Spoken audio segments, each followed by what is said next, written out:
మహాగణాధిపతే నమః. శ్రీ గురుభ్యో నమః. శ్రీమాత్రే నమః. వెల్కమ్ టు ఎడ్ భక్తి ఛానల్.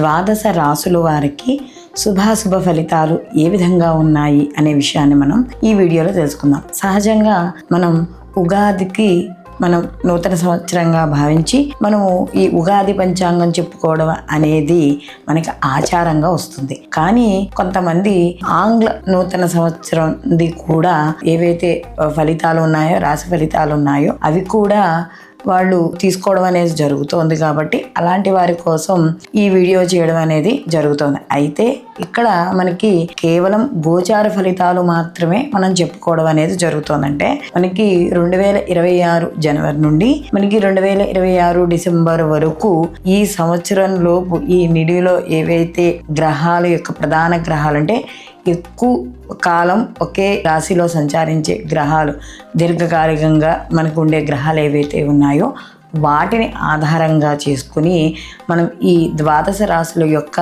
ఫలితాలు చెప్పడం అనేది జరుగుతుంది. అయితే దీంట్లో కూడా మనకి మాసానికి మారే గ్రహాలు, అలాగే 27 రోజులు ఇలా, లేకపోతే 2.5 రోజులు ఇలాగా మధ్యలో మారే గ్రహాలు ఉంటాయి.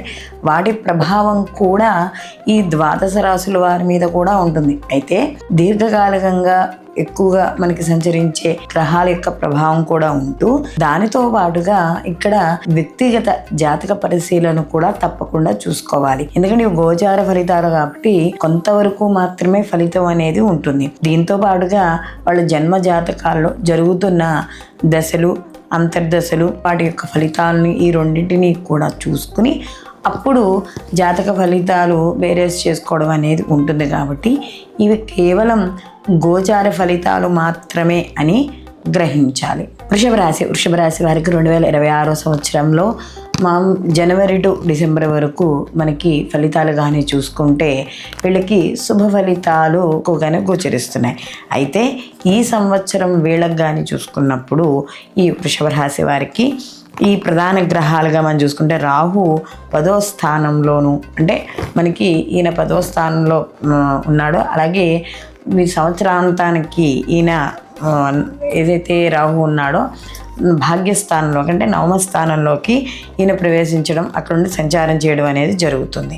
అలాగే శని సంవత్సరం అంతా కూడా వీళ్ళకి లాభస్థానంలో ఉండి శుభ ఫలితాలని ఇవ్వడం అనేది జరుగుతోంది.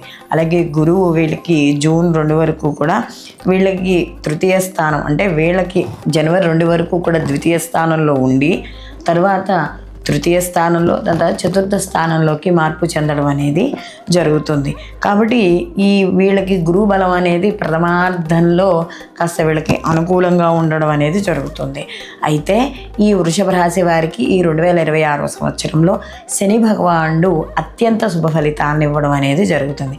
సహజంగా ఈ లాభస్థానంలో కానీ మనకి ఈ శని భగవానుడు ఉన్నప్పుడు వీళ్ళకి ఎప్పటి నుంచో అవ్వలేని పనులు అవి అవ్వడము, అలాగే ఉద్యోగాల్లో మార్పులు, మంచి ఉన్నతి లేదా ఉద్యోగాలకి సంబంధించిన విషయాల్లో చూసుకుంటే జీతాలు పెరగడం, అలాగే వీళ్ళకి ప్రమోషన్లు రావడం, గృహయోగము, అదే సొంత ఇల్లు ఎప్పటి నుంచో కట్టాలనుకున్న వాళ్ళకి సొంత ఇల్లు రావడం, లేదా ఎక్కడో అద్దెంట్లో ఉండి సొంత ఇల్లు కూడా ఉండి అద్దెళ్లలో ఉంటే ఆ సొంత ఇంటికి మారడము, అలాగే నూతన ఉద్యోగాలు, నిరుద్యోగులకి ఉద్యోగ అవకాశాలు, విదేశీయానం లేదా అంటే ఒక పీరియడ్ ఆఫ్ టైం వరకునైనా స్థిరత్వం ఉన్నా లేకపోయినా లేదా కనీసం కొంతకాలమైనా కూడా వీళ్ళు కుటుంబానికి దూరంగా ఉండి విదేశాల్లో వీళ్ళకి అవకాశాలు రావడం, అలాగే వ్యాపార పరంగా కూడా మనకి లాభాలు, భాగస్వామ్య వ్యాపారం ఇవన్నీ కూడా కలిసి రావడం, ఉద్యోగపరంగా ఏమైనా చిన్న చిన్న అధికారుల యొక్క ఒత్తిళ్ళు అలాంటివి ఉన్నా కూడా అవి తగ్గడం,